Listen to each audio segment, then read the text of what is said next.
How's it going, everybody? And welcome back to another episode of your favorite bass fishing podcast, Scales and Tails, episode 218. We're joined by a guy in West Virginia, or Virginia, excuse me, a part of the Fish Everything crew, or he runs with the Fish Everything guys, the current, and we've had quite a few of your buddies, your acquaintances on the podcast as of recently, within the last when was Kyle on? I think Kyle was on like episode 212 maybe. So it really hasn't been that long. Vic and those guys were just on maybe 2 or 3 weeks ago. So really, like we're banging out the whole crew in the last couple of weeks, which is awesome. Joined by Mr. Caden.Haines, Caden.fishing on TikTok. Maybe you guys are familiar, maybe you're not. You will be after the end of this episode.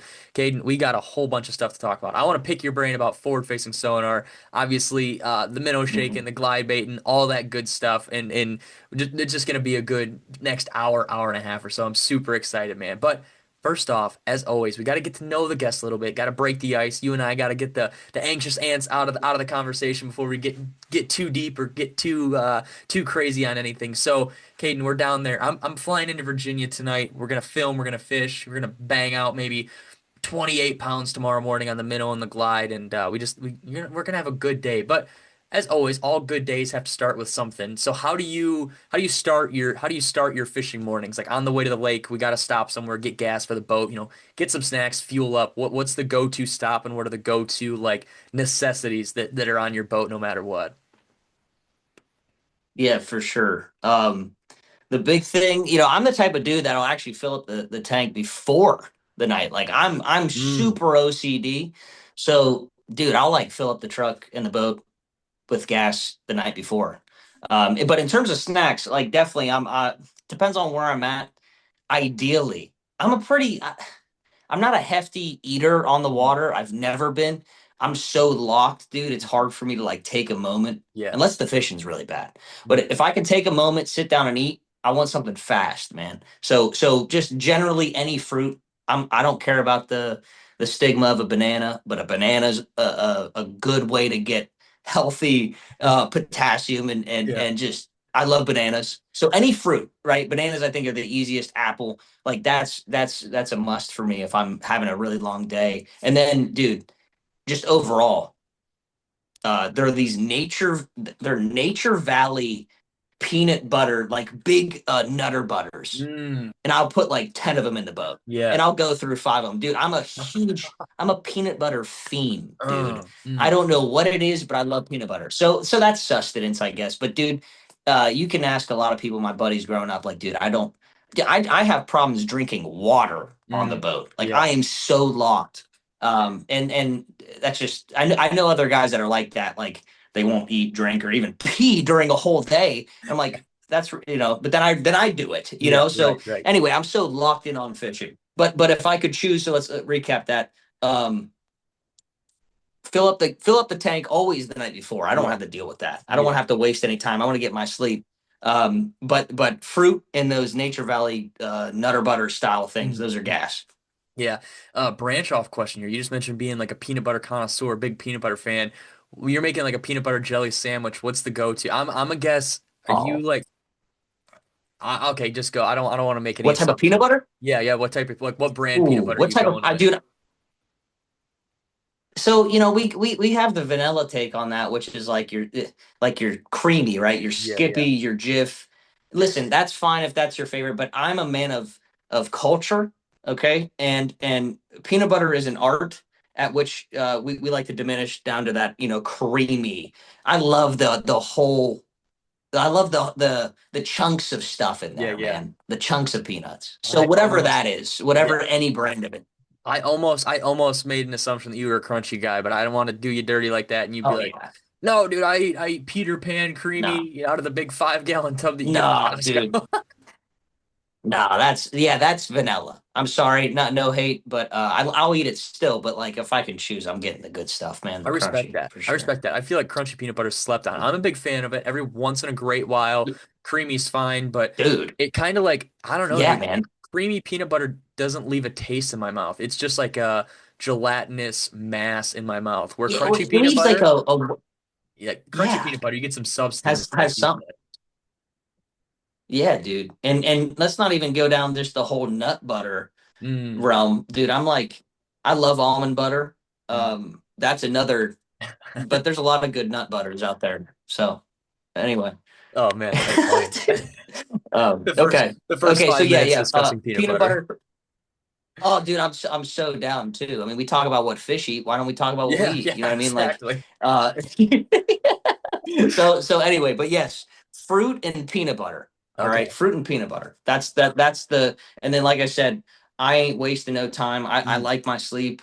Um, I'm a night owl at heart, so like fishing's actually like I have to force myself to wake up, so I yeah, can't waste any time going to the gas station. I'm right. going straight to the lake.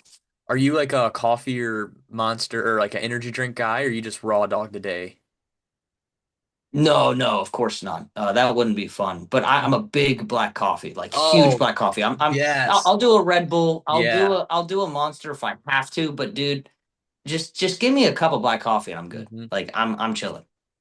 Yeah. That's me. Yeah, I've cut out. I know I've said this before. Guys are probably rolling their eyes. I've cut out all energy drinks. The only thing I'm drinking this year and I've drank this year is coffee, black coffee, straight up. That's how I've always drank it. It's the best. It's superior. Don't don't need any of that foo-foo stuff in my coffee. Just pour it right out of the grinds Uh, and I'm gonna drink it. I don't care. As long as it's warm, I'll drink it. I'm not a connoisseur, I guess, by any for means. I'm sure. just a knuckle dragger who drinks the black coffee and doesn't care.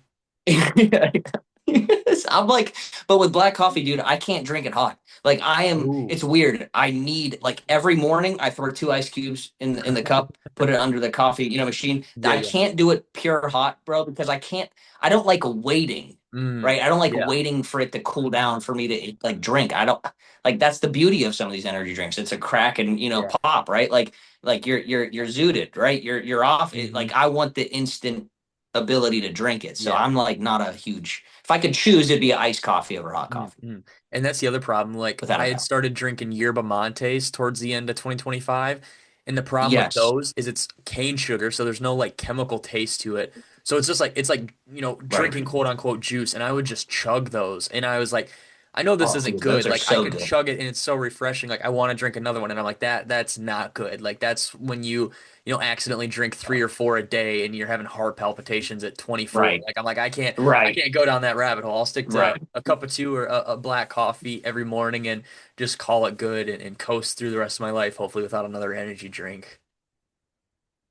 Yeah, that's a good plan. That's a good plan, and those are gas. I mean, those are Uh-huh. really good. But yeah, I'm here's my regimen on that: black coffee morning, and then if I need to pick me up, I Mhm. do unsweetened black tea. All Okay. right, so something with a little bit less caffeine, but Yeah. gives me that little bump. All Right, right, right. so Yeah. if you're trying to get off of that stuff, that's my recommendation to you. Try that little black tea, like the pure leaf. I Mhm. have multiple of these on my desk. Yeah, Like yeah. I'm not sponsored, but Pure Leaf, if you want to sponsor a brother, I'd love to work with you. But yeah, that's stuff. So that is a later bump. Right. Yeah, yeah. And speaking of bump, we're on the way to the boat ramp. We didn't have to stop Mhm. at the gas station. We had all our stuff and everything. We're, 5 minutes from the ramp, 5 minutes from the launch. What are you putting on to like just get us locked, ready to shake some minnows or dance some glides? Like what's the go-to song or maybe song or two, maybe even a playlist that you've curated? Like what are you playing in Oh the yeah, fishing mobile? for sure. It's funny, man, and people always look sideways at me. They're like, "Wait, you this is your genre? It's rap, bro." So like rap, it's everything rap. Like I'll listen to country. I'll do other genres, rock. But dude, it's what gets me going is rap. And right now, if we're headed to the ramp, dude, I'm putting on 100 shots by Young Dolph. All right.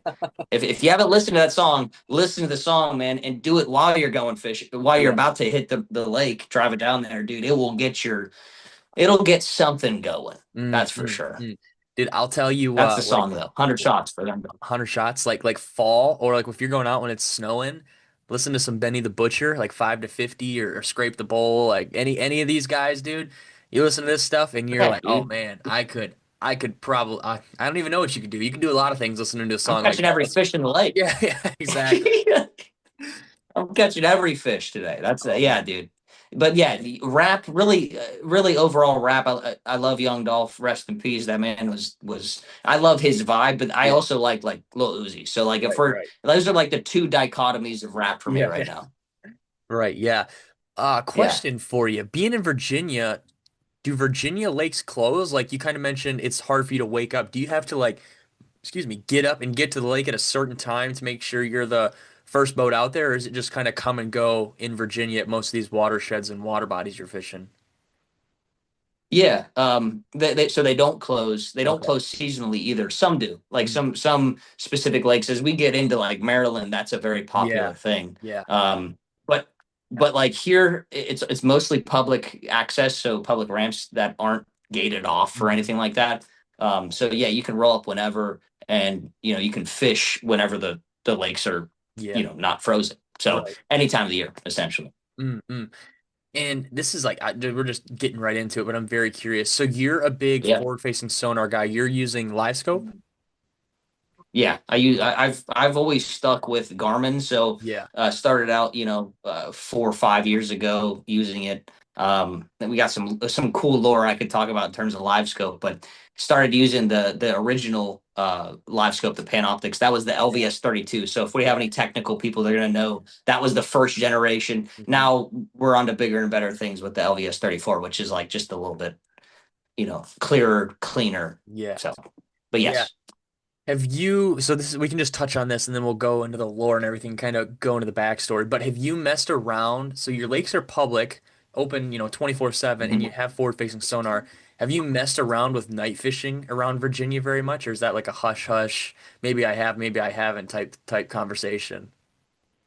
No, that's a good question. And in fact, that will, if anything, give me motivation because I haven't done that, Mm. especially here. I've done it in West Virginia where I'm from. Yeah. I just moved, and just to preface some of this, like I just moved to Virginia like last August. Oh, okay. Okay. So like I've only been here for 6 months, Right.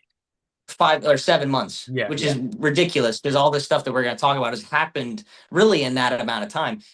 But so being from West Virginia, I've done some night fishing with live scope, and it's pretty cool. Mm. Like the live scope, the scoping at night that I have Yeah. done has been really cool. But I can't.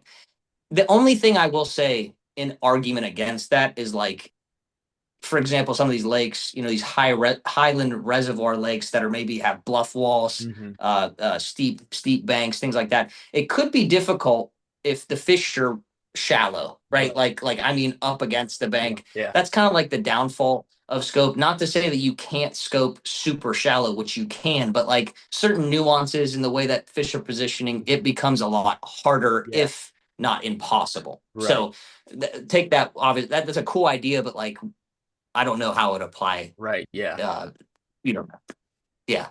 No, that makes sense. So you talked about fishing the LS or LVS 32.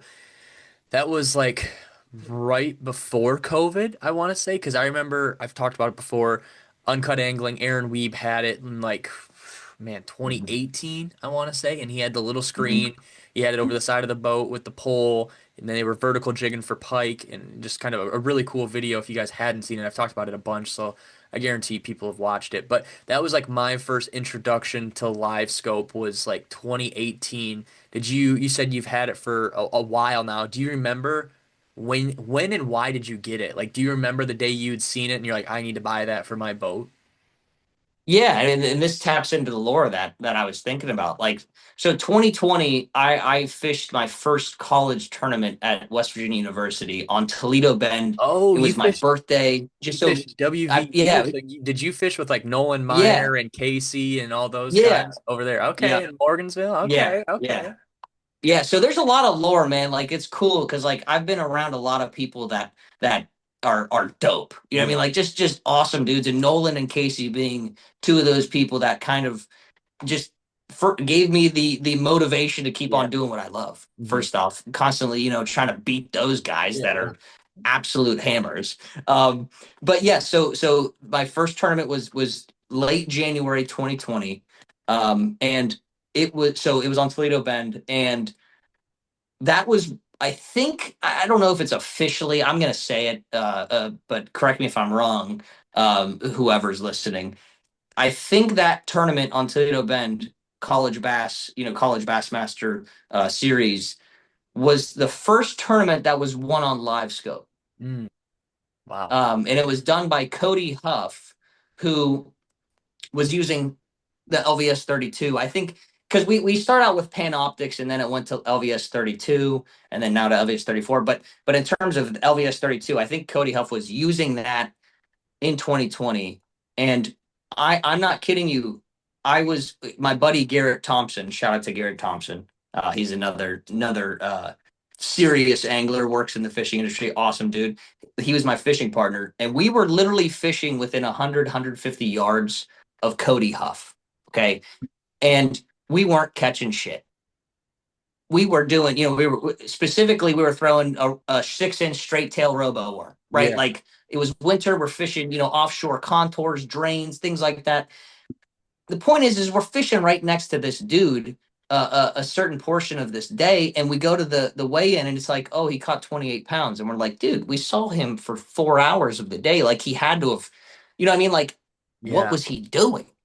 And then later to find out he's freaking throwing, a jigging spoon on live scope, Mm, and we're just like, oh, okay, like we're gonna have to get this at yeah. some point. Like it's gonna Oh. have to happen. And that kind of in my head was like, all right, like I'm gonna need it, wait for the money to come and then I'll buy it type Hmm. thing. Hmm. So Wow. but yeah, that was the catalyst for me. Yeah. That's Yeah. crazy. To get to Yeah. experience that, not only experience it, like hear about it, whispers and talks about it in the weight line or like after the event, but ex get to like witness that guy. Maybe not catch any fish, but like looking down at his screen probably, or kind of just fishing a little bit different than everybody else in the Yeah. field and not having really any idea what he was doing until then. You go out and you see somebody fishing out of a pretty nice bass boat or just a nice boat in general. It's fair to assume that they have, sonar, forward-facing sonar. 2020, you look at a nice bass boat and you're like, oh, that guy probably has down imaging and maybe mapping. Oh my gosh, he has forward-facing sonar. Mhm. Like, what the heck? Like, I didn't even What know. is this? Yeah, yeah, exactly. Like, I kind of Yeah. know what that is. Like, Yeah. it's crazy that it was only slash was 6 years ago. Like, that seems like so long ago, but also it's only been 6 years, and it's crazy how far it's come in just that Yeah. short amount of time.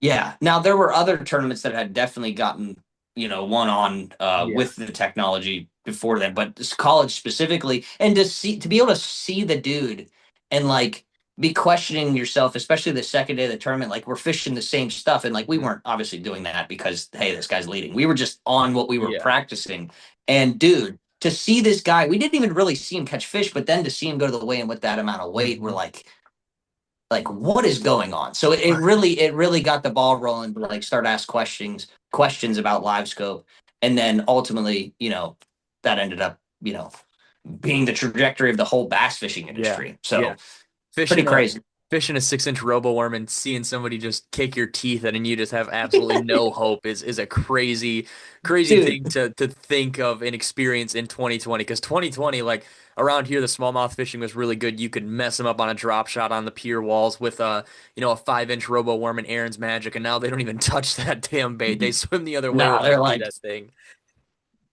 we've seen better. I mean Yeah, yeah. that's what they're thinking, dude. We've seen better and better presentations. So Hmm. like, dude, what is this thing? Yeah. Oh man, that's But crazy. another fun fact, Cody Huff this is another fun fact that we can move on. But Cody Huff literally did not leave after that tournament. I think it was an MLF.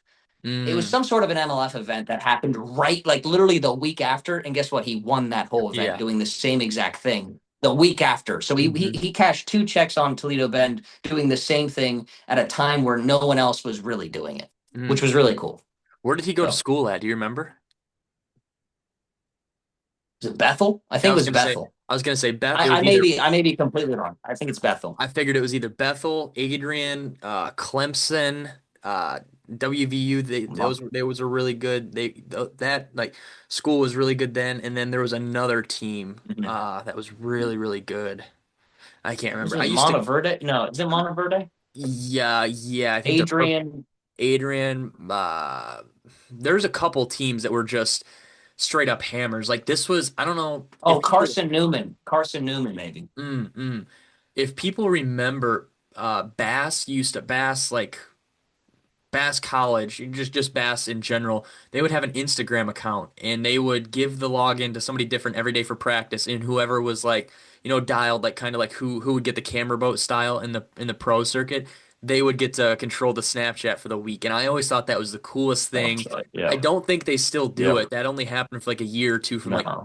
from like 2018 Dude, like maybe why 20. not? That was so sick. That was so, Yeah, that's how I Bass, learned. if you're listening. Yeah, Yeah, yeah, get it yeah. back going because that was cool. Like that's how I learned who Nolan and Casey were because they took over and they ended up winning, and then Casey or Nolan went to that 1v1 turn. Like Oh yeah, it was 10 like a killer. yeah, yeah, it Yeah, was a whole like and yeah, he lost with a minute left with to a Senko fish. Like yeah, just that like that time in college bass, I think it was because I was right around that age. I was like a junior or senior in high school, so I had anticipations of going to college and fishing, and tournament fishing was just like super hot back then on the college circuit. So like to be surrounded yeah, by all that stuff, it was very cool, and it's really nostalgic to think about now. Like I said, even though it was only 6 years ago, and to grow up in Michigan, and for there to be a Michigan school that was really dominant at the time and still is yep, continuously, it was just like, wow, this is like just a crazy experience. As many people know, I did not end up going to college and fish. I really wanted to, but I was like, I'm not paying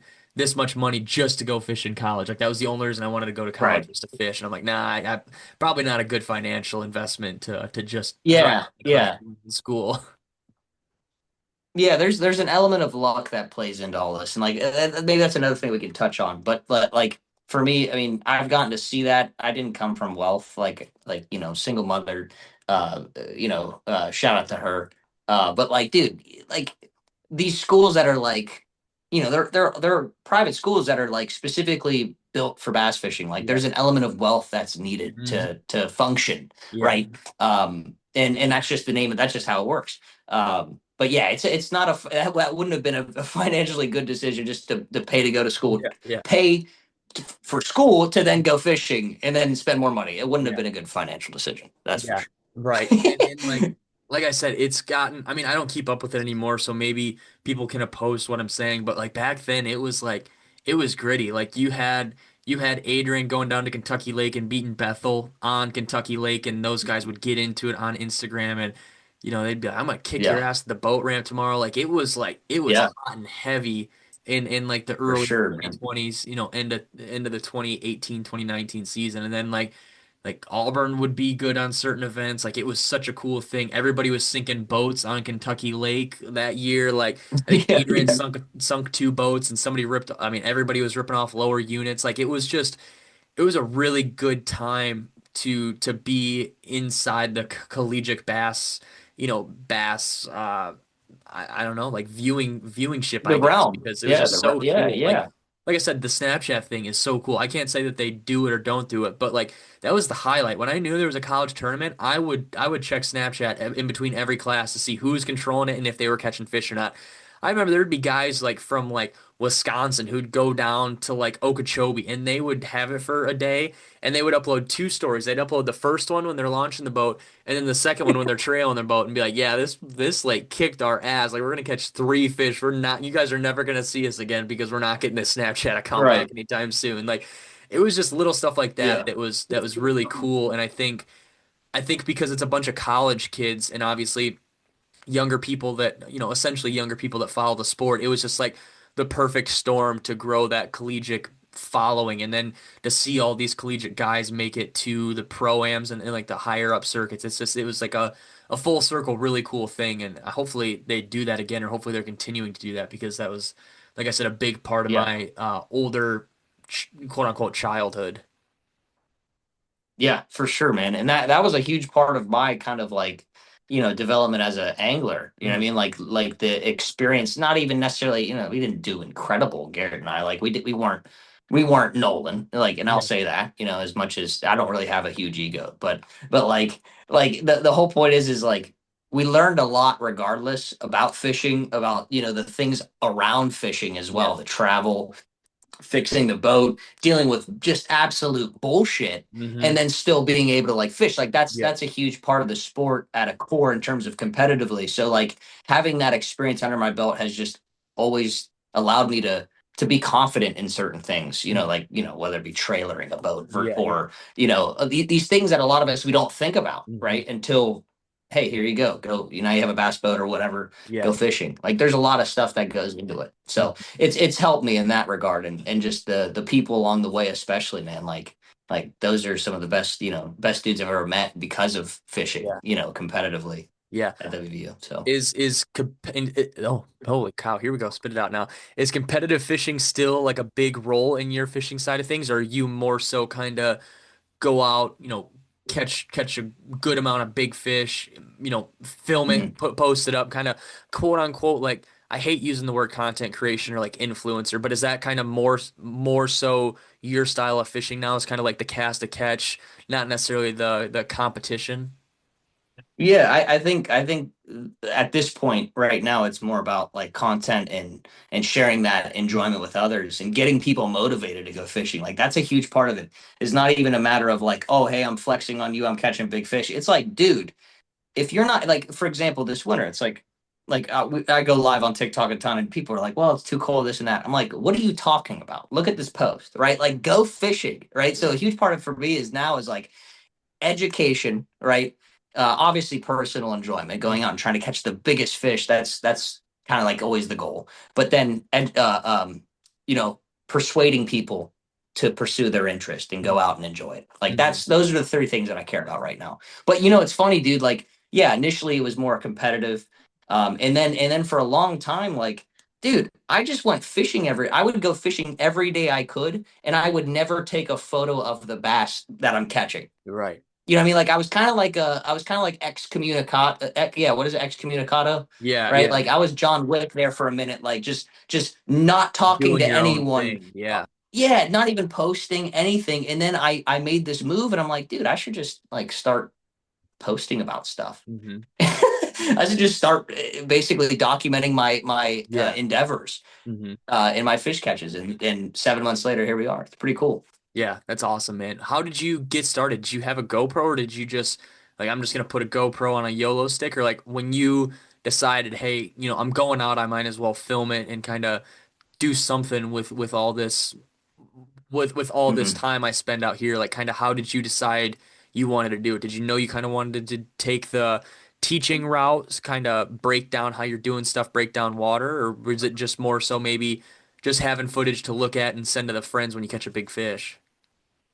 Yeah, I think all the above, but I think initially it was like, dude, let me just like I had always had a GoPro. I'd messed around with it, but I never like consistently filmed Mm, myself, recorded myself out on the water. So like I was just like, what the hell? Let me try this.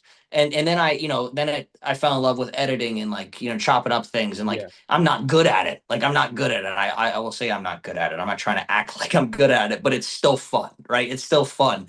Um, so I fell in love with that, and then but what's cool, man, is like what got me really interested in like this whole recording myself was going live on TikTok while fishing.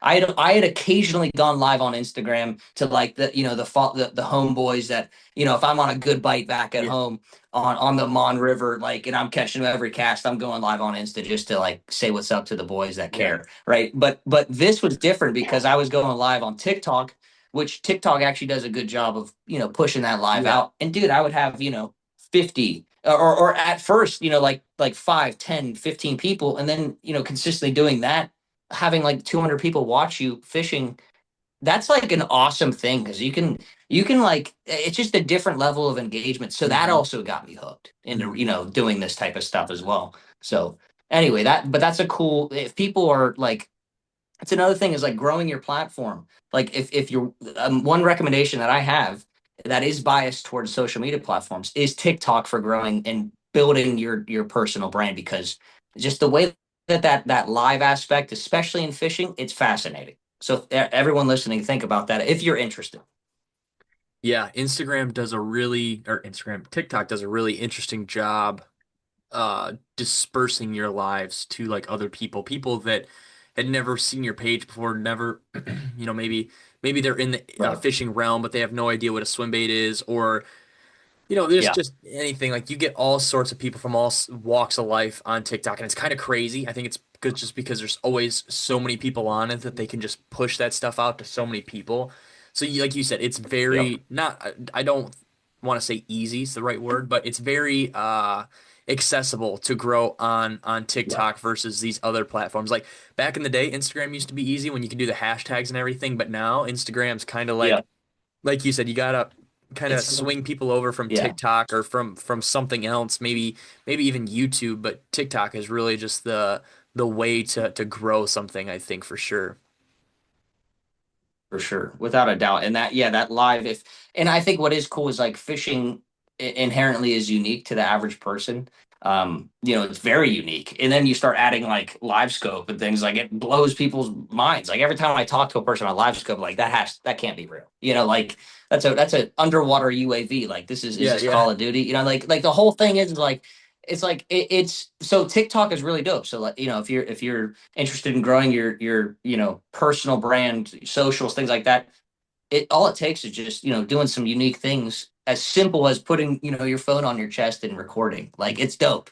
So Yeah. anyway, but I that's honestly how I've grown majority of my following on all socials is going live. Hmm. So Dude, they need to make it. They need to. Garmin needs to have a plug-in somehow, or whoever makes those big screens. They need oh, to plug in so you can screen share it to your live stream because that would be hard. That would be sick. there's people that do it, and and TikTok is not an easy one, like within its own UI and software Yeah, for going live. It doesn't have any of these kind of cool things that we're talking about, but there are streaming platforms, that's cool. or softwares, third party softwares that you can. I mean, look, Kyle Patrick, for example, Chris Zaldane. Yeah, There's yeah, there's they're quite a live few all the time. pros now that are live streaming Yeah, their live scope, and it's dope. It's really entertaining. So it'd be cool to one day have that, yeah, without a doubt. that'd be really cool. Actually, thinking about it, yeah, Yeah, it's just kind of yeah, crazy. 5 years ago we didn't have live scope, and now here we are talking about how to screen share it to your phone while you're live on Instagram or TikTok. Like it's insane how far the needles moved yeah. in 5 or 6 years because like I said, it doesn't seem like that long ago. You think of the first day of COVID or like when you were told you couldn't go anywhere, like man, that doesn't seem like that long ago. And then you start talking 5, 6 years, like, oh man, like it really has been Dude, that that long. feels well. It does. It hasn't been long, but it's felt like an Yeah, eternity. yeah, exactly. That's what it has. I mean, it's insane how you know the oh, and what's funny, dude? When I got told, hey, you're not going back to class, I was with Casey Lanier in a little sleeper juice spot in West Virginia, kayak fishing, and we're like, oh no, like we're bass fishing every day. Yeah, yeah. That's what we did, man. It was sick. But anyway, that's a little bit of a fun fact there. But um, yeah, man, it's crazy how much the needle has moved, and you're absolutely right. Like, and I'm kind of worried about it, in Mhm. the sense of, and for reasons at which, like, even with fishing, man, it's like with live scope, for example. I will be completely honest, like it's hard not to fish with it. Like it's Mhm. almost like being on your phone, dude. Mm. It's hard not to fish with it. Like I'll have days, dude, where I just don't bring any graphs, because if I bring the graphs, I'm gonna use it. You know what I mean? Like Yeah. I'm going to use it if I bring the graphs. If I don't bring the graphs, I'm forced. I've locked my phone. You know what I mean? Mhm. Yeah, Basically. you So, bricked it. and I know there's a lot of other people like that, dude. Yeah, yeah, Yeah, I mean, it makes a lot of sense. You're getting, again, like getting into like to like the mental side of things. Like you're getting instant gratification when you see a blip on your yeah, screen. You cast to it and catch a fish. It's like, yeah, wow, that is addicting. Like I know if I see something on the screen and I cast at it and I catch it, like I'm gonna be happy. Like that's gonna get me going. Like some dopamine is gonna get yeah. released into my brain. Yeah, dude, that's messed up. I didn't think about it like that. Like you're like it's like doom No, scrolling. Like you're just consistently it's looking for cooked. something to make you Yeah, like release dopamine in your brain to just keep doing it. And if you're not catching any fish, I have to keep staring at the screen because I might pass one. So I have to have to pay attention because I need to cast at something because I need to catch something. yeah. No, it's tough, man. And like I think that is a I definitely wanted to touch on that, because obviously, I get a lot of good things about live scope. Oh, you're good at scope and yada yada. And then I get the whole opposite, dude. Oh, you don't know how to fish. You've never fished without it. Like, and I have, right? I will vouch for myself. I did learn to fish in a very tough place at that, West Virginia, without live scope, Mm. right? And figured it out. But since then, man, like in getting live scope, I will be the first one to tell you I wouldn't be able to catch half of the fish, if not majority of the fish, the big fish, especially without live scope. Right. Without a doubt, man. Like whether it be on whatever technique, it doesn't matter what the technique is. a lot of these fish, and what is so powerful and annoying about live scope is that it gives you an opportunity to see into the depths, man. It gives you the opportunity to see where these fish have been hanging out there like the whole time. All these big fish, the whole time they've been out, suspended over 50 foot of water in Yeah. 25, like just mindlessly going and occasionally, eating some shad or whatever out there. Like that's the annoying part is that like in order to continue to catch these big fish, you're gonna have to use it, Right. right? Yeah. At least consistently catch these big fish. That's the big thing. Right. So Virginia is kind of an interesting place in the country. Like it's a place where bass fishing is taken seriously, but also there's alternatives to bass fishing, like catfishing and just all this stuff in general. Like it's not Yeah. necessarily a destination area like Florida or Texas or California is for bass fishing. Do you run into a lot of people like specifically the area you're fishing in? Do you run into a lot of guys bass fishing with with graphs with our forward facing sonar graphs, I guess is the best way to put it. Like, is that common to see, or is it Yeah. more common to see a grandpa and a grandkid dumping in a 12-foot, aluminum boat and putzing around? Yeah, I think if I'm seeing a boat, if I see a boat at any body of water, there's technology on it. Mm, Okay, like if I'm seeing, maybe not the boat that I have. I have a 1448 John boat with two freaking Garmins on it. Like that's a rare boat. Like yeah. not many guys are doing something that's stupid. Which I love by the way, but like it is stupid. Like put your money elsewhere. Mhm. But yes, if I see like a legitimate bass boat Mhm. out on any body of water, yeah, there's probably live scope on it, Mhm. like 9 times out of 10. But yeah, I mean, there's also a fair amount of like more recreational, like Yeah. leisure, go out just have fun, and that's at the lake near me, where I'm at, and like there's a lot of it's electric only. That's another thing that we could talk about. Like Mhm. Virginia is very has a ton of electric only lakes, way more than the bordering state of Virginia, and it's similar to Maryland. There's a Yeah. ton of electric only, but what that's done here is like just these lakes. They just definitely see pressure, but they don't see as much. Where I'm at, I'm in Charlottesville, and out towards this area, dude, there's not as many like serious fishermen, quote unquote, right? Mhm. So not only that, and then electric lakes, dude, the fish are not pressured, basically, is Mhm. what that equates to. Yeah.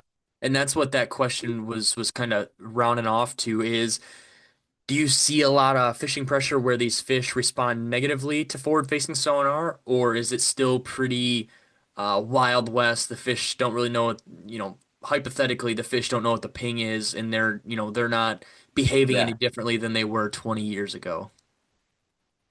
Yeah, I think yes and no. I mean, like for example, the lake that I basically live right next to, um, I'm pretty convinced like I was like one of the first people. Like I say this to myself because dude, when I got here and I put the trolling motor down on this lake and I'm seeing blips and I'm catching every single one of them, I'm like, dude, these fish haven't been touched. Like these Yeah. fish, they know. And I'm like, I'm coming from West Virginia, dude, which is like the exact opposite. There's so little lakes, Mm. not many lakes total, but a lot of fishermen. So I'm like, dude, I'm so used to just being fishing very pressured bodies of water. So I came out here, I'm like, dude, this is absurd. But yes, like we go to some of the coveted lakes like Anna, Smith Mountain, I thought, Chesden, yeah. Gaston, Kerr, even the smaller trophy lakes, Sandy River, Briery. Like these are all like public knowledge. And some of the smaller big, Occoquan Reservoir. Yeah, they're smart. Like they are all getting fished for. And you can visibly see that, right? You can visibly gauge the mood of these fish because of the amount of pressure. Mm. Yeah, that makes a lot of sense. I figured lakes like Smith Mountain, where you have like the big bass bash and stuff out there, and it's like a not maybe destination isn't the right word, but it's a big drawing point for like the Yeah, state of Virginia fisheries. And then even like you probably, I mean, I'm sure like Chickahominy River probably has quite a bit yeah. of forward facing sonar traffic and stuff like that. And it's interesting Oh to yeah. think about Yep. because Virginia is a crazy place. Like there's big fish there. I mean, I guess you've only been there for 6 months, but I guess in your like region, you're kind of maybe like the middle Mid northern, Atlantic. yeah, mid-Atlantic region.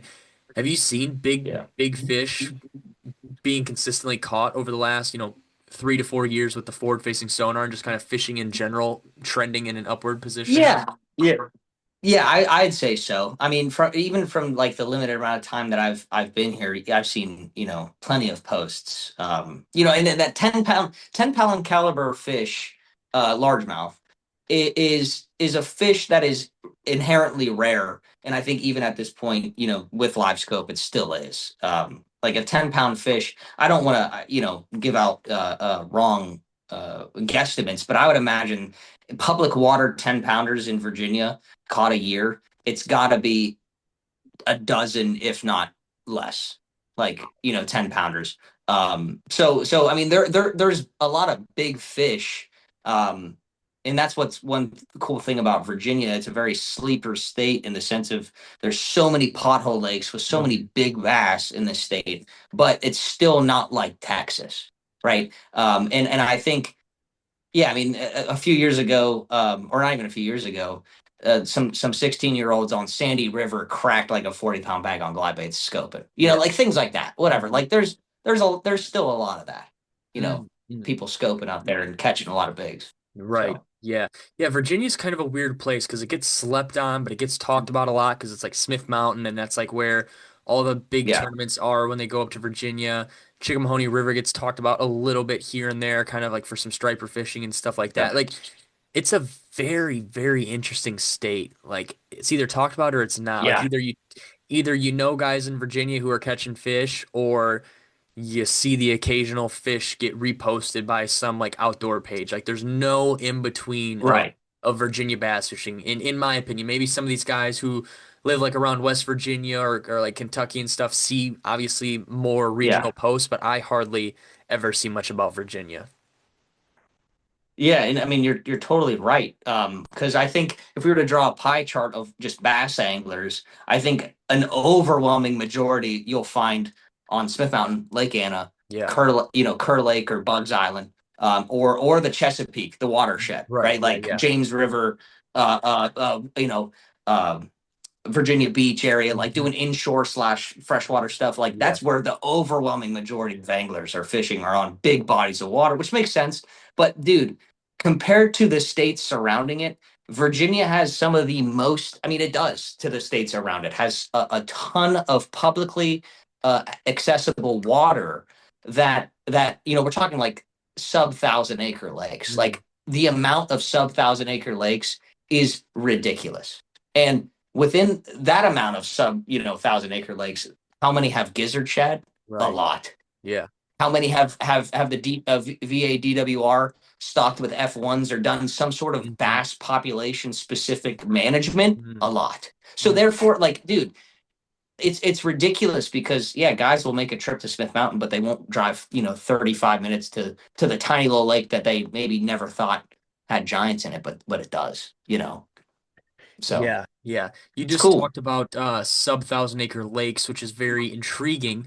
You said you're fishing out of a 14 foot, a smaller boat considerably Hmm. from what a lot of guys would think of when you say you're a bass fisherman, with the boat you'd be Yeah. fishing out of. Are those kind of, I don't want to directly out like the characteristics of these lakes that you're fishing, but are you sticking to smaller water, or can you get away with a little bit bigger water? Obviously, probably not like Smith Mountain, but some of the other maybe sub 2 to 3,000 acre lakes. Like, what do you feel comfortable taking your boat on, considered if fishing in Virginia where you're at? Yeah. Weather permitting, dude, anything. I mean, that's the thing. Like realistically though, like yeah, 95, 90 to 99% of the lakes that I'm fishing are within that thousand or less, Yeah, right? yeah. Acres. Um, my home reservoir is like 1,500 or something like that. Not even, sorry, it's like 800. It's a tiny lake. It's tiny. But if I were to take my boat to Smith Mountain, the other issue is I'm committing to fishing. It's kind of like the kayak philosophy, Yeah. where if you've launched and you're saying, "Hey, I'm staying here, dude," you can only fish a circle, right? At Yep. maybe a few miles. It's the same philosophy, just a Hmm. little bit bigger. Right. It's one layer above that. So, like with Lake Anna, for example, like it's tough because if I launch in Sturgeon Creek, dude, like I could easily spend the whole day fishing that creek because Mhm. that creek is the size of this lake Mhm. almost. Mhm. You know what I mean? So Yeah. like in Smith Mountain's even crazier. You could fish an arm of a creek in a day. So yeah, it's a there's goods and bads to that. And I think another thing that Vic always tells me is like, dude, you catch all these fish beneath your boat, like it's ridiculous. And that kind of boils down to the presence as well. You get the Mhm. benefit Mhm. of that small platform. You're not your presence on the water is not as great to a big barge of a 20-foot bass boat. Um, so there's pros and cons in the state. The amount of pothole lakes, small lakes is very, very awesome to use that John boat in. You Yeah. know what I mean? Yeah, because you can get that thing in some skinny water, considering Oh yeah. if you've got like a smaller like half-ton truck, if you've got like a Tacoma or Ranger or just any of those smaller trucks, then you Yep. have a smaller boat like that, as long as you're not concerned about scratching paint, I'm sure you could get that thing into places that not many other people get boats outside of kayaks into, which is like a world in itself of getting yourself slash forward facing sonar into these bodies of water that you said, like mentioned earlier, Oh that these fish just aren't aware to or aren't aware of. yeah. Without a doubt, man. And like honestly, what's crazy, dude, is like what the biggest bummer, and this kind of plays off of this, like the biggest bummer for this area is that there's no reservoir smallmouth fishing. So like it's all rivers, small rivers, James River, we have the Rivanna River. There's a bunch of rivers, man, and they all either need a jet boat or preferably even a kayak or canoe. And Hmm. like, dude, I'm to the point where it's like, dude, I need to catch a smallmouth or I'm gonna go crazy. Like Right. I'm Yeah. going to Yeah. go insane. I'm a smallmouth lover at heart. I hate like if I could pick one or the other, I'm picking smallmouth 10 out of 10. I'm Mhm. sorry. Like it's cool to catch fish on big baits. I love it. But dude, at heart, man, I'm a smallmouth addict. Mhm. Like I'm like what's the Dave Chappelle show the bit where I'm that guy, whatever Oh, the oh, the yeah. the The coke the yeah, the cokehead cokehead. guy. Yeah. Yeah. What's his name? Oh I shoot. can't even think of it, But but I anyway, know. I'm that guy, but just about smallmouth. Yeah. Yeah. Yeah. Man, I take advantage for having the Great Lakes, like we were talking about before. I can go out to this lake, Pierhead, and I can catch smallmouth, largemouth, interchangeable whenever I want. And we have them in certain river systems and stuff too. Whereas out there, they're not necessarily quote unquote landlocked. They're more river based, or you got to go to those bigger reservoirs with them in there, which, Hmm. fishing big water for smallmouth isn't necessarily the most easiest thing. If you find one rock that they're on, like on St. Clair or Mille Lacs, like it obviously makes it Yeah, easier, but you still like, I don't know. I think I take that for granted personally, the how good and we'll say predictable, but that's not necessarily what I mean, but how predictable the smallmouth fishing is around here.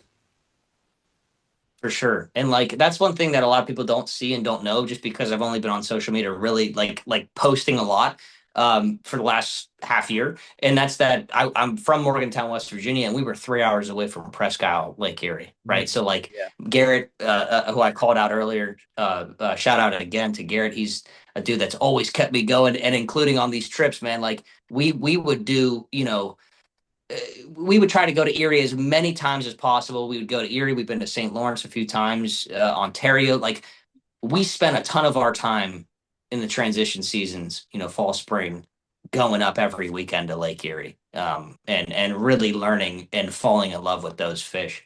And it's yeah, I really miss that. Like I miss obviously that like Great Lakes smallmouth best in the world, but like I also miss some of the lakes that we had nearby, which are just these highland reservoirs, clean, clean highland reservoirs with alewives, things like that. Mhm. And they have good smallmouth populations. Right. Like here, the closest thing we have is Lake Moomaw, and that's a pretty big lake. Like it's Yeah, it's that's it's a got some decent sized lake. A lot pretty of good people smallmouth in it. Yeah, I've heard of that lake. and largemouth. Yeah, yeah, that's a dope. Nolan went this past Christmas. We went out there and posted a cool video. We did a cast and blast. So he killed Oh, a, yeah, a yeah. common merganser. He got a bufflehead, common merganser, and a mallard. And we were catching smallmouth as well. It was so badass. That's So so shout out cool. to you, Nolan, too. Yeah, That's yeah, sick. yeah. I just have to ask, going to school at WVU, did you guys catch a lot of those zander and muskie out of the river right there next to the campus? Dude, absolutely, man. We lived on the Mon River. Like I'm a river rat too. Like that's another thing. The smallmouth on the Mon, that's a it's just like it gets shit on so much. Like people say, "Oh, I hate them on. I hate Yeah, it's I've heard shit, that. I've heard dude." that.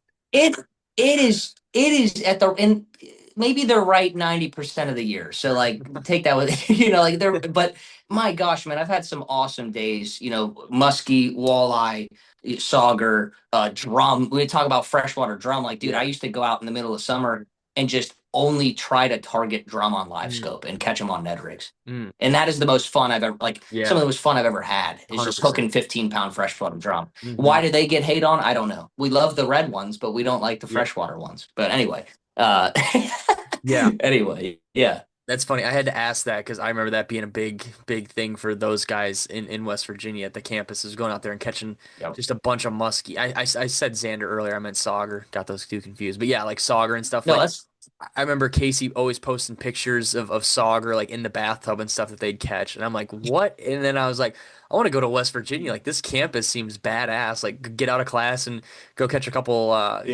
Sauger, maybe a muskie. I was like, this is like absolutely the craziest thing I'd ever seen. I hadn't seen anything like that. And that was because I was exposed to those guys through that Snapchat Bass account. And so I kind of got to follow Yep. them the next couple years throughout their journey. So it was kind of full circle there. It's That's funny. I had so to ask cool. that because Yeah.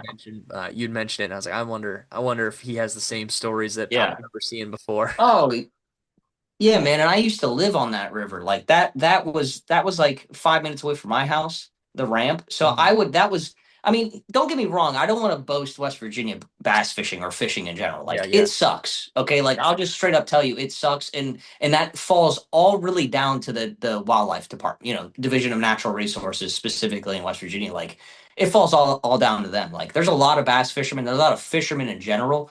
But we that's a whole other thing that we don't have to talk about. But like don't but yes, how unique of a the Mon River right there, right by the campus. I've caught smallies and taken photos, and you have the downtown skyline, and it's dope. It's not Yeah. like catching them in Chicago on the Right. Chicago River. Yeah, It's yeah. not like that, but it's cool. But it's a dope, it's a unique and dope place for a fisherman for unique reasons. Right, yeah. You know.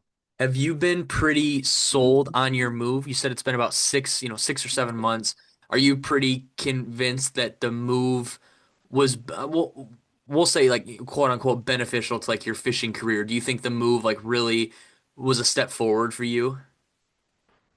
Yeah, man. I mean, it's been insane. I mean, I can't emphasize, the state of Virginia enough and how well the DWR division or yeah, the Division of Wildlife Resources or department, whatever, has done here in Virginia. I mean, you can tell. I instantly crossed the border and for one, yeah, there's more water, and two, it's managed properly, dude. Within 6, 7 months, I have caught my PB like 5 times. Mm, I've caught a 10-12 on a 9-inch taxi shad, dude. Like I didn't even start throwing a glide bait until I got here. right, yeah. And I've learned, I mean, Right. it's been ridiculous, man. And I've broken my best five at a pothole lake, almost 37 pounds, for five largemouth. It's incredible. It's ungodly how good the fishing is here. And I think so. So the answer is a resounding yes. Was the move? Did the move help my bass fishing? Okay. Absolutely, man, without a doubt. That's funny. Did you bring a lot of the same ways you were fishing in West Virginia or like other parts of the country to Virginia, or did you kind of have to switch it up and do like a regional reset on what you're doing? Like if you're like glide bait fishing, obviously it doesn't sound like that was necessarily a big thing that you were doing until you kind of got to Virginia, and now look at you. Now look at you with it. You did Yeah, 10, 12, lots of crazy videos. That video you with that fish coming right up to the boat the other day with Vic on the phone, like just that's those experiences and stuff are kind of like yeah. because you relocated to Virginia, which is pretty cool to think about. Without a doubt, man. Like, and I think in terms of techniques, I think there's a couple things. Like in West Virginia, like if there are bass, they don't do conventionally bass things. Like bass do bass things, right? And like we don't know what bass things are. Like, any day you're out there and you're like, what are they doing? They're doing bass things. Mm, Like they're just bass, bro. They yeah, yeah. they do whatever they want. So, but general trends, like the fish do like if we're thinking of like a coveted lake like Fork Hmm. or Gunnersville or these big bass lakes, they Yeah. do similar trends to like those style of fisheries just Mm. at a small scale here. So yeah, I can go out in the middle of a river channel, this lake here and just be around shad and catching them on shad or floating, doing Yeah. whatever. They wouldn't do that in West Virginia at my home bodies of water. So there were different behaviors of those fish, and then on top of that, I think what's made me really good with live scope, and I'm going to be speaking on behalf of a lot of people here who are living in non-optimal states. You become very familiar with finesse fishing, right? Like downsizing. Whether you're fishing clear water, pressured water, or both, right? You have to look at fishing through a different lens to catch those fish. Yeah. And I think what's allowed me to be really proficient with live scope is taking some of those philosophies and translating them into seeing them on the screen, right? And being very familiar with spinning rods. Like for some people, they don't even know how to shake a minnow. Like it's like rubbing your tummy and patting your head. Like Yeah. people, they haven't had a need to do it because they've been blessed with good. They could go and frog fish all Hmm. day. Like, and I don't blame them. But for me, it's like I learned how to grind and beat my head in to try to catch a simple bass. And then when you put me in a screen on a lake that hasn't been touched like that, it's gonna go well. Yeah, it's kind So of full circle. You have all the tricks up your sleeve, but now you have an attachment that's showing not showing you where to cast. That's a bad way to putting it, but showing you where fish are, where they're not, and you can kind of dissect the lake at a much more efficient rate than you already had been with just the finesse fishing in itself. Now you finesse fish to the fish that you know are there, not, oh, there's a weed patch here and 12 feet of water. I'm gonna, just whatever it may be, insert the situation here. Like, whether there's fish there or not. Oh, there's not fish there. I'm not even gonna bother fishing my Ned rig or my drop shot onto the next one. Like, it just right. makes it so much more efficient, even when we're talking about an efficient way of fishing, like finesse angling. Mhm. Yeah, mid trolling is literally that, dude. It's taking a finesse technique and allowing you to cover like mid trolling would be nothing without live scope, but with live scope, it's the most effective way to catch a bass ever. And it's taking a inherently finesse technique and allowing you to fish it effectively, Mhm. which traditionally a finesse technique would be inefficient in a sense, right? I mean, obviously you're letting things soak, you're moving things methodically. Like that's not efficient in terms of covering Yeah, water, but yeah. with live scope and mid strolling, dude, you could effectively cover water with a hyper finesse technique, Mhm. thus allowing you to catch as many fish as you can, right? Yeah, Permitting their mood if they're not hungry or not. yeah. So, Probably the most hyper realistic bait and technique out there, with the most hyper focused equipment to find the fish. Like, mhm. I don't know if if there is a better, what's the word? Not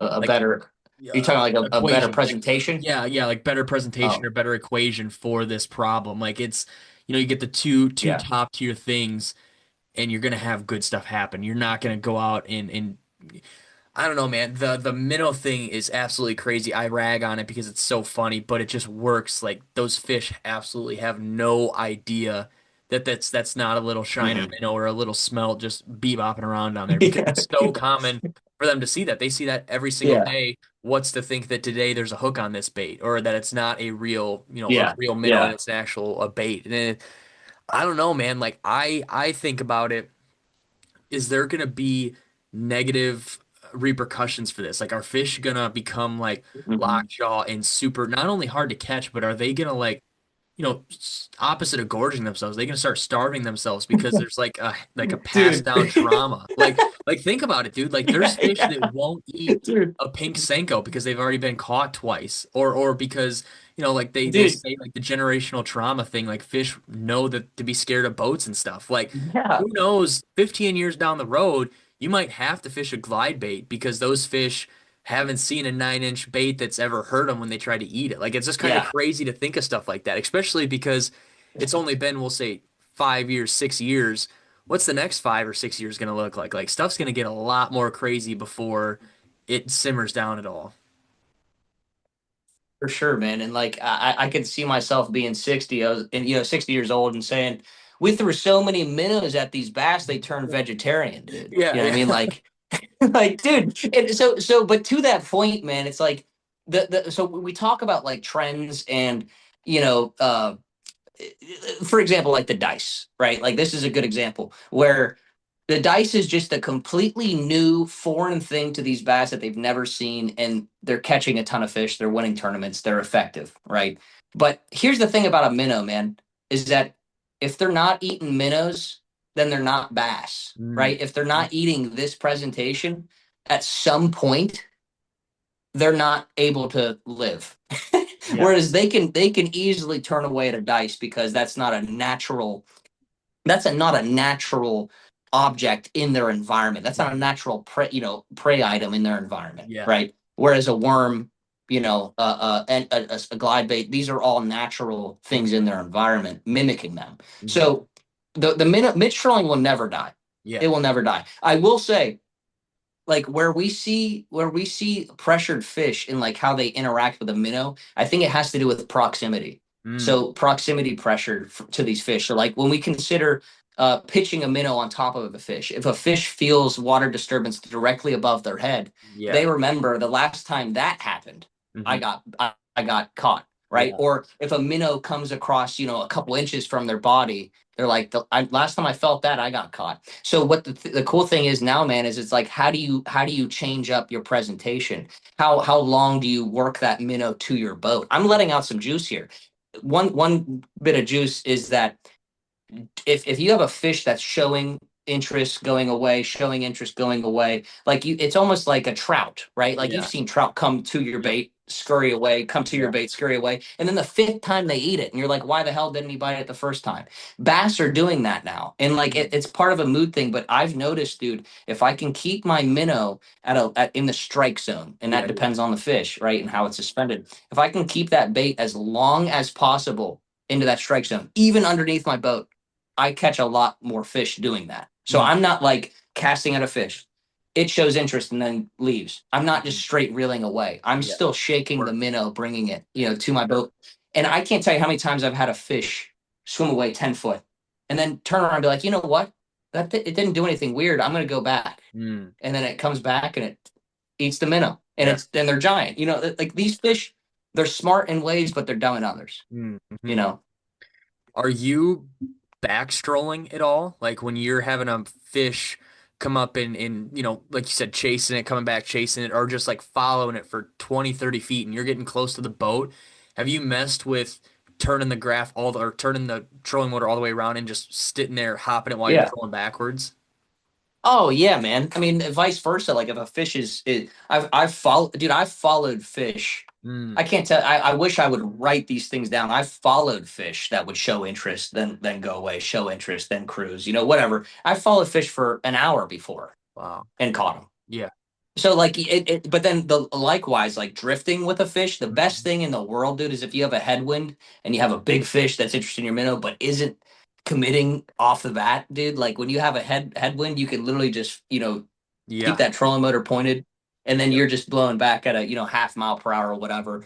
Like that's the best thing, dude. But it's so funny, man. I've caught fish directly under the boat, right at the trolling motor, behind the boat. They've shown interest and swim under the boat, and I caught them behind the boat. That happened today. Like there's just some weird stuff. Like Fisher, and it's being proven on film too. Like Fisher and I had literally caught that Okeechobee on the Kissimmee. I don't know if it's Kissimmee River, but on that bridge where he pulled a fish off of a bridge, and it was like a quarter mile away, if not farther, and he Yeah. finally caught that fish as he was drifting. That's So great. like, dude, it's wild. Mm, It's cool and scary. It's yeah. cool and scary because it taps back into the issue of it, and that's that like my brain's cooked. Yeah. Yeah. Yeah. Do you think, have you seen the Bama stroll at all? I guarantee you probably have. Oh, dude, yeah. Yep. And you know what? When Marshall posted that with the original G Crack stealth Mhm. when he was strolling walking with it In in Japan, yeah. Biwa on the Yeah. concrete. Yeah, dude. And I forget what he caught, but he caught a really good fish doing that. That gave me that video. I was like, dude, I need to get one. I immediately got one, took it out to a smallmouth lake and started shaking. It wasn't the new stealth rig Yeah. or the flex, whatever Right. the flexible one. It was the stiff, thicker wire. Hmm. And dude, I was shaking. I was Bama strolling, Yeah. uh, bridge pilings and smoking just the smallmouth. Mm. Dude, they couldn't resist it. So it Yeah. was like, yes, I've done a fair bit of Bama strolling, but it's It's annoying to crazy. cast. That's the biggest Yeah, issue. that's what Marshall was Yeah. telling me too. Because I was like, "Could I cast this?" He's like, "Yeah, you can, but it like you got to make sure you make the line taut as soon as it lands, and you got to start working it right away." He's like, "It's just kind of a whole ordeal." I mean, dude, it's a super legitimately awesome rig. And I mean, I can say Mhm. that while I publicly have shit on minnow shaking, and I can be like, oh, dude, the Bama stroll's way different because I'm fishing like 20 at a time. But if anything, I would Right, think the right. Bama stroll's more efficient because they haven't seen it, Yeah. and it's more representative of like a ball of bait swimming around. And that Yeah, kind of without a doubt. I was asking you that because I wanted it to lead into this question. Is there any baits that you think like 2020 or any baits that will soon override the minnow as far as like being efficient and effective, or do you think just the minnow is the play no matter what? Like even it could be a different brand minnow outside of the Sakamata shad. Like I Hmm. know there's some brands that are Hmm. kind of on the up and up, or even like Hmm. I mean, just anything. Like maybe it is a fuzzy dice or the Q bomb or anything like that, or maybe a long worm. Like, is Hmm. there anything you see or that you've messed with? You don't even have to name drop, but is there other stuff on the horizon that No, you yeah. think might might push the minnow or the Sakamata shad over a little bit or knock it down a few pegs? Yeah, I haven't really thought about this, but I can tell you what I do know, and what I see continuing to be the trend for my situation is that light. So the baits are always going to be interchangeable, right? Like certain the most important thing about these mid strolling baits. We'll just touch on this, and then I'll give a Oh, yeah, couple, yeah, you're good, dude. like future. But so mid strolling baits, it comes down to the profile, which is just length and width in all dimensions, and then action. Those are the two most important things. The color can matter, but it's the lowest of my priorities when I think of a minnow.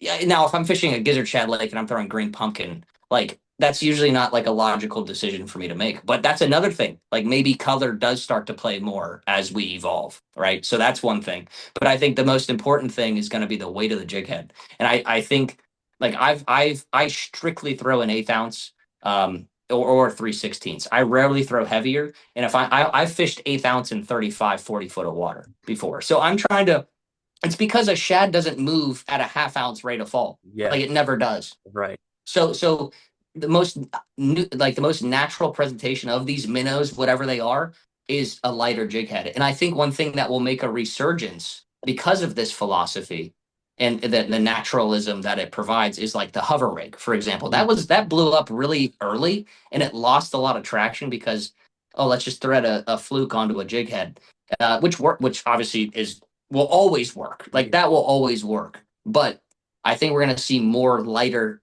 weight techniques come to play Mm. because, like I said, the proximity aspect, dude. If the Mhm. fish can feel how heavy things are around them, I'm a firm believer. Fish they can tell the difference between a soft plastic and a hard plastic. Mm. The amount of water it's displacing, the vibrations it's creating, all of these things, man. So like, I think we're gonna see lighter weight techniques come into play like down the road Yeah, because of this. yeah.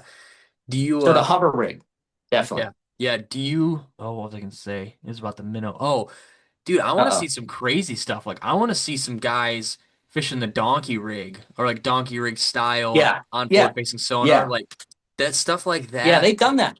Oh, really? I Yeah, I don't look the into it. triple that, and that's fair because minnow fishing is like I hate it and I love it. Right? Yeah. You know what I mean? I hate it and I love it. It's kind of like throwing a senko. Hmm. Although I can't dog a senko, man. Like the senko's pulled me out of some deep and dark holes, bro. Like shout out to the OG Gary Yamamoto Yeah. Senko. Yeah. Shout out to the OG Gary Yamamoto Senko. Like that thing, and that's kind of how I'm going to look at the mid trolling thing moving forward. Is like shout out to I've been really like Sakamata Shad is always in my boat, but dude, one of the baits that's been outperforming a lot of things has been a sling shad, which is basically a super soft fluke.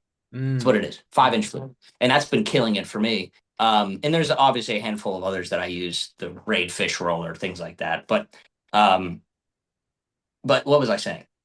We were talking Oh, about the the dog triple minnow rig. triple minnow. Yeah. Yeah, there's already a triple minnow rig. Berkeley came up with that. So like, we're definitely gonna see crazy stuff like that. And I think it's crazy, man, because you're saying like what haven't we thrown on LiveScope that we currently have? I think we have thrown everything on LiveScope. People Hmm. have literally been catching, suspended bass on Nico rigs. Grubs and stuff. Yeah. And yeah, everything, man. Anything that has been made, I'm a firm believer, like I'll stand by this. Like for the 95 to even more of a percent that we have access to as fishermen has probably been thrown on LiveScope. Right. Yeah. Hmm. It's kind of like Rule 34. It just You know what I mean? Yeah. yeah, it blows my mind. I mean, something like a shuttlecock or like a big like hair jig or like just like Yeah. random stuff like that. Like yeah, guys are probably fishing it, maybe not a lot, or like a big game changer like two segment like swimming fly or like a swim fly or just like Yeah. you're gonna start seeing some crazy stuff, I think, Yeah. like outside of either that or like some really old head stuff. I don't know what, but I don't know. I feel like people got to start doing different Sluggo. stuff. Maybe not. I don't know. Yeah, sluggo. Yeah. It's just it's Yeah. the 18-inch I twister agree. worms. I don't know. It's weird. Yeah. I mean, there's definitely stuff that we don't throw out like majority of the time. I still do think that most like of all creations, especially like soft plastics, have probably been utilized on live scope at some level. Um, but yeah, man, I think you brought up a good point. I think fly fishing, I think as we start to, and it's interesting, man, because like fish are just getting pressured at a rate that they've never experienced. So I think like fundamentals of fly fishing, right? Like fundamental, obviously, that's why the JDM market, Yeah. JDM baits and everything has blown up here because like they're fishing hyper pressured bodies of water. And I think I wouldn't be surprised, like you're saying, to see some stuff that we see from like fly fishing Hmm. come into play in the future as well. So, Or dude, like something crazy. Like a minnow floating under a bobber, like a steelhead bobber with well, a that's bobber stop, like doing some crazy stuff yeah, like float that. and fly. Yeah, where that Yeah, minnow's always in the same spot, and you're not even using the bobber as a strike indicator. You're using it as a placeholder to keep that minnow at 12 feet down in 27 foot of water. Like stuff like yeah, that. Maybe for that's been sure. done, but that's like I don't know. Maybe we'll talk about it. Maybe in a couple weeks somebody will post a picture of doing it. Maybe you'll post a viral reel of doing it. But like that's Dude. something. Yeah, I That's could do it. something where like I don't know. We're gonna start seeing some crazy outside the box stuff like that. Yeah, without a doubt.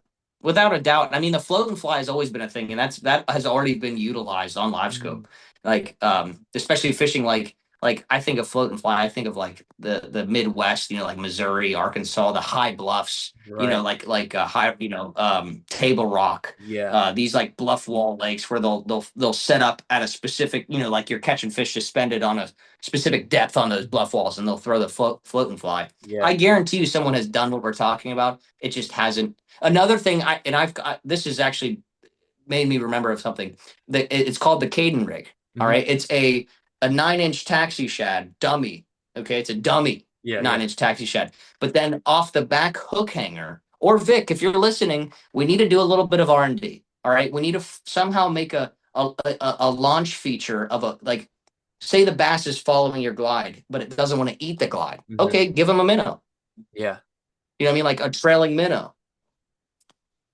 Hmm.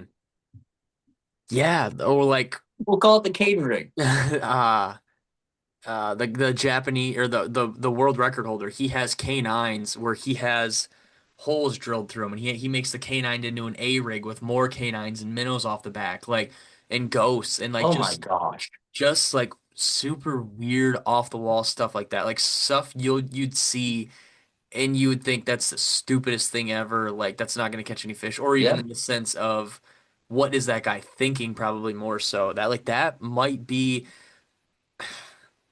I don't know. Like we've been talking about it now for a little while. Just the possibilities of what could be done now or what could be done to give yourself a leg up on these highly pressured bodies of water, there's gonna be some wild things that happen in the next couple of years before, it's gonna get crazier before it gets better.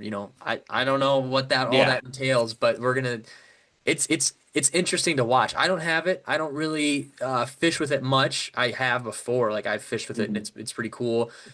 And it's mind blowing to watch. Or being on the back of the boat and like on St. Clair, like looking around and watching all these guys almost run into each other because nobody's actually paying attention. Like it's changed the culture so much, as far as like check cashing and like giving guys chances that they probably wouldn't have if this technology wasn't Yep. here, as well Yep. as just like the pressure like we've been talking about for the last, 40 minutes now.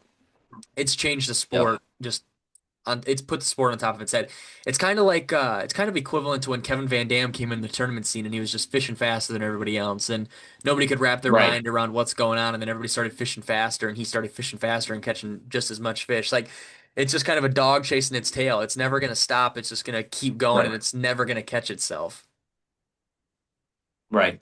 Yeah, man. I mean, there's pros and cons, and I think the cons are pressure to the resource, and I think a huge con as well. And I'm like openly willing to admit this is like you're not like I don't think if you're relying heavily on scope, especially in your early stages of learning to fish, like you're not gonna be able to like fully grasp what fishing is with only using live scope. Yeah. And like a lot of guys that I talk to, like and I think it's very fair to dog like people to a certain extent with live scope, like especially you could even dog me, like a lot of the content that I and the fish that I catch, 95 in the last 7 months, 95 to even higher percent has been because of live scope. And that's not because I want to use live scope, that's because the fish are setting up always in a position where I have to use live Right. scope, right? It's not a matter of like, I would love to beat the bank with a spinner bait and a jig, and I've caught a few doing that, right? Cool.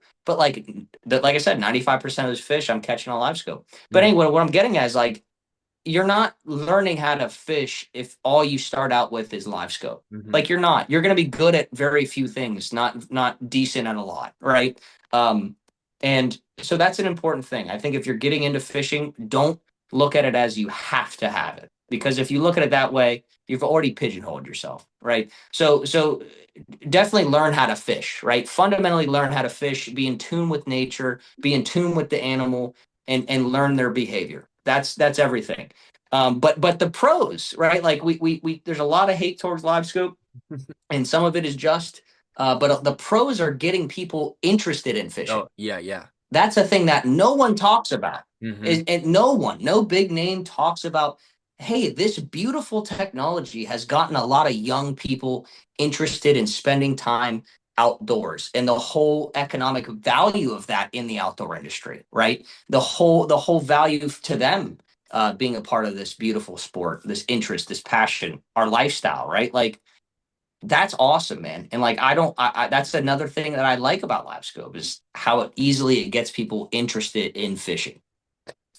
Yeah. It just harping on it again, dude. It's changed the sport so much. It's gotten so many more people into it. Arguably, it's probably gotten a couple people out of the sport too, or withdrawn from the sport Mhm. for that reason. And Oh, yeah. that's I don't think the answer. Giving up, quote unquote giving up because it's not fair anymore isn't the right answer. You got to adapt and overcome whether you want to use it or you don't. Kind of Jeff made that video talking about, I don't want to try to word vomit what he said, but along the lines of you can use it if you want to. You're going to catch fish doing it, or you don't have to use it. Or you can go out and use it one day and just don't bring it the other day. Kind of like you said, Caden, like leave it at home for a day or two just to kind of reconnect Mhm. and refigure these fish out. So it's an uphill battle.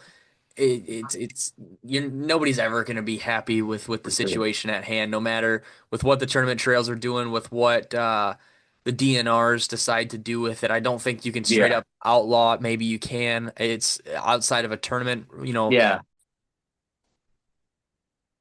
Alrighty, we're back. I lost lost some space, or I filled up my computer with some stuff, so I had to delete some delete some videos and whatnot.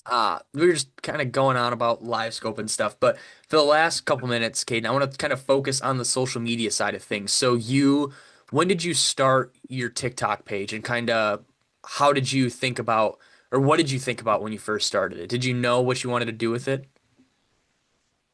Um, I mean, I had a TikTok when it first came out, you know what I mean, Mhm. just for like sending shit posts Yeah, to the yeah. buddies. But like the big, interest was okay, now I'm at a place where I can catch a lot of fish. Let me record it, right? So August, I started with the goal of like, let me just grow this. Let me just see how I can grow this.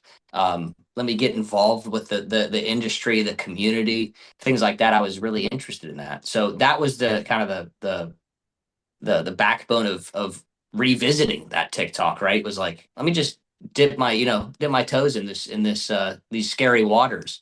But the live, man, like and going live was a big thing, and that's Mhm. where the growth I saw and the limited amount of time came from, and that was Sega bass fishing. So like if you were at the Houston Fishing Expo, you see that that arcade game, that dope arcade, Mhm. OG Sega Bass Challenge, right? They made Sega bass fishing in a lot of different ways. So they made it in an arcade. They also made it compatible with PC, and Yeah. I think we had talked about that a little Yeah. bit after you saw me streaming it one night. But yeah, dude, I remember one day, dude. I was like, I'm gonna stream this Sega bass fishing game. And I shit you not, man. Within 30 minutes, there were like 700 people on the live. And I was like, whoa, what's going on here? And I realized, dude, this game is old. It's from the 90s. There's a unique aesthetic to it. And dude, people are fascinated by it. They were like intrigued by this. And it was getting people interested in fishing. Like people were like literally in the chat saying, oh, I haven't been fishing in a while. This is making me want to go fish. And I'm like, dude, I Wow. need to keep doing this. Yeah, that's Like, and crazy. I kept on doing it, and dude, it blew up. Like, and I was able to gain a following because of that. So that was dope. And so shout out to Sega, man. Shout out to Sega because Sega Bass Fishing as a whole, the arcade version as well, are arguably, I think, in my opinion, some of the most best bass fishing games ever developed. Yeah. Yeah, dude, it's cool and it's crazy that that's how it kind of all came to be. And it's funny that it grew that big of a crowd on TikTok where, it's the talking head on top and the screen share on the bottom, and it's just you, Mhm. BS and having a good time while you're fishing, running these tournaments or, just catching these fish on the video game. And like you said, it's got to be kind of an Yeah. interesting feeling when somebody like just genuinely has a realization like, man, like I don't know, I haven't fished in a long time. Like I remember my dad and I used to go all the time. Like maybe like I'm watching this guy play this video game. Maybe I should go buy a rod and try to go catch a bluegill at the pond or something like that. Like that's Yeah. kind of a interesting thing to think about. Like you're essentially like putting this person back on the path that they once fell off just because you're playing a video game on a live streaming, Right. app. Yeah, man, it's pretty dope, and like it was just it was not only like a cool way to like gain a following, but it was also a cool way to like build a like you're saying a community or like some Mhm. sort of like common interest. So Yeah. like that was really cool. But yeah, man, the whole live thing for me on TikTok has been where I find it the most enjoyable. Like just shooting the shit, talking with buddies, Yeah. having like just being all by myself, and I say, oh hey, he's on. All right, Mhm. invite, and then we're just Yeah. talking. Like Right, it's right. like this, but Yeah. like just on a whim, and it's Hmm. awesome. It's so fun, man. And people were asking good questions, Mm. or it's a whole the whole Whole buffet of things that could yeah, happen. yeah. Right. Hmm. Yeah. Yeah, and it's Yeah. it's just It's it's cool. cool. You don't know who's gonna watch. You don't know where they're watching from. Like there's just so many aspects to it that you have no idea. Like this, I could probably tell you around the number of people that would watch and where they're all located. Whereas TikTok Live, that's from people or TikTok in general is people from all across the world, all across the country, all walks of life. Like everybody, essentially everybody has a TikTok that they're just doom scrolling on. So you could be streaming to a guy Right. in New Jersey, and then you could be streaming to a guy in South Korea or Yeah. Brazil or the Japan, UK, dude. yeah, Japan. Yeah, like there's just so many options or Yeah. opportunities for that. Yep. And I can't. There was a shout out to Taka-san. I don't know if you would be listening to this, but Taka-san, he's a Jackal pro in Japan, and he goes bass fishing. He's a guide, and he goes live every day That's fishing, crazy. That's and crazy. he's doing crazy stuff with the freaking Jackal luster blade, shaking a freaking crankbait, doing wild stuff. And I'll sit there, dude, and I'll watch for an hour and a half and be like, dude, this is the coolest shit I've ever seen. And then also have the realization of we live in an incredible freaking time where I could watch. Right now it's 10 o'clock and I'm watching him fish at 8 a.m. in Japan, and that is freaking awesome. You know, so it's dope. For as much as people like older people shit on TikTok more so, and then just like Instagram or social media in general, Mhm. there's a good there's a good reason for it. Not maybe not a good reason. Maybe that's not the right way to word it.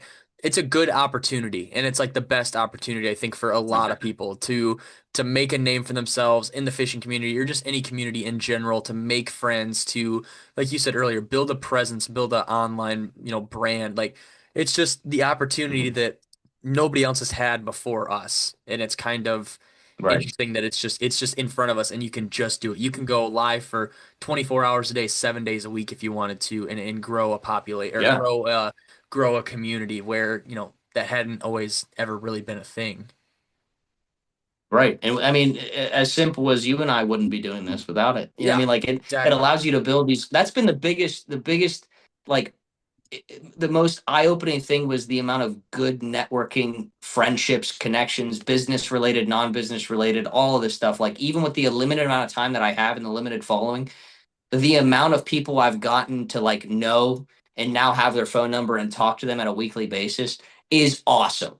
Mm, It's so awesome. And like you add that on top of events like the classic and all these expos, and dude, it just makes me giddy, man. It just makes me yeah. giddy. And that's what I love about it, is just having these conversations, Yeah. talking with people, and just having a good time, man. Hmm. Like the fishing is fun, but like this is way more fun in my opinion. Yeah, for sure.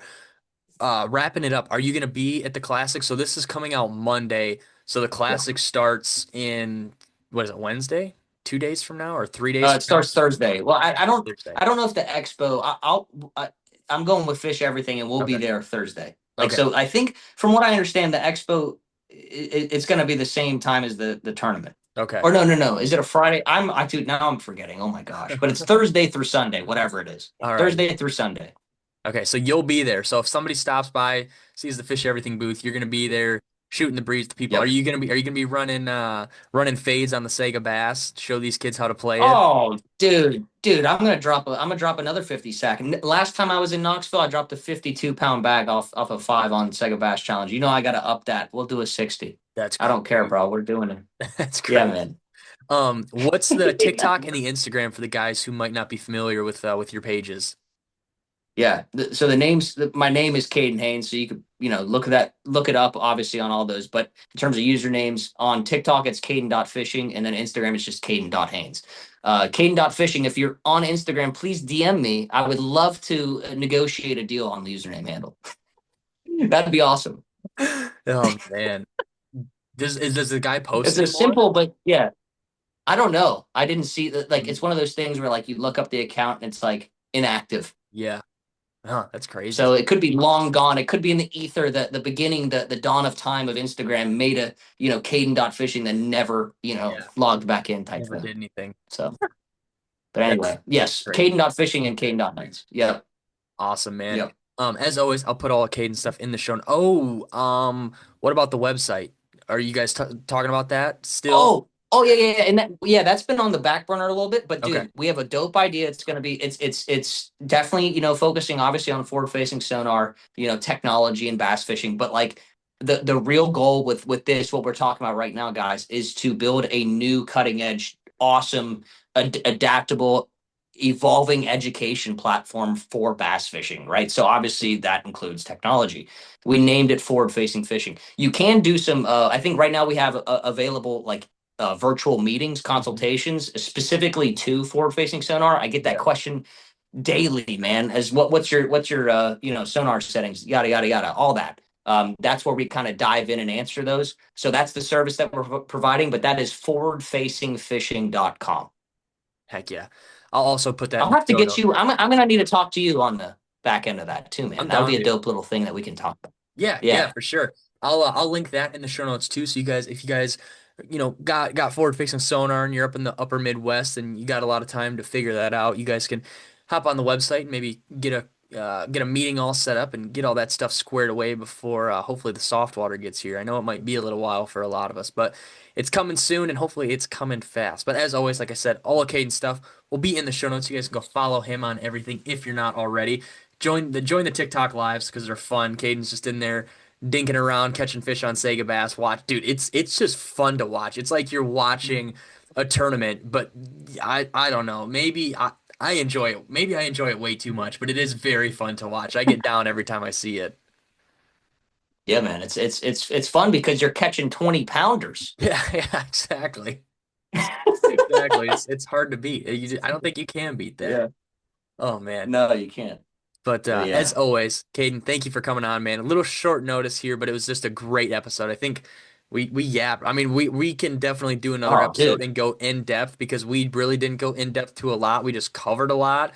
Like I Yeah. wanted to go in depth on stuff, but I just had so many more questions that just kept popping up on my list. We'll have to do another one soon and kind of maybe we'll put up an Instagram post and we'll get some comments. Maybe not necessarily the setting Yeah. comments, but more so maybe guys listen to this and have questions about how you're fishing the Sakamata or just anything in general. Maybe we can do a Q&A episode like that or something. Yeah, man. Anything goes. Anything goes. Heck yeah, dude.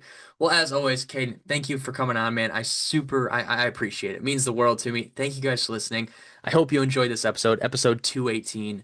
I don't know. Make sure you follow the podcast, Scales and Tails underscore media on Instagram, Scales and Tails media on TikTok, maybe, and YouTube and Facebook and everything else that you can find Scales and Tails media on, as always. But thank you guys for watching, and we'll see you guys on the next one.